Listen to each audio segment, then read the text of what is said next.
পশ্চিমবঙ্গটা বা এই ভারতবর্ষটা ধর্মশালা নয় যে যখন আসবে ঢুকে পড়বে। আর ভোট ব্যাংকের স্বার্থে দেশের আভ্যন্তরীণ নিরাপত্তা কম্প্রোমাইজ হয়ে যাবে, এটা কেউ চায় না।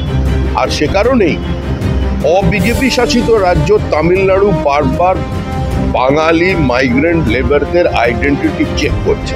সারা ভারতবর্ষে যে বাঙালি ওয়ার্কার্স আছে, সে মুসলমানই হোক আর হিন্দুই হোক, যে ছাত্রছাত্রীরা এখানে কোনো কিছু সুযোগ করতে না পেরে ওখানে গিয়ে নিজেদের জীবন প্রতিষ্ঠা করছেন বিভিন্ন বেসরকারি প্রতিষ্ঠানে।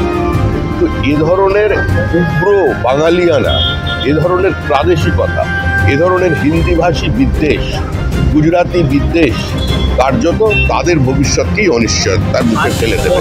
যে মুখ্যমন্ত্রী যে পদযাত্রা করছেন শুনছি 16 তারিখে, সেটা কার্যত একটা আত্মঘাতী অবস্থা।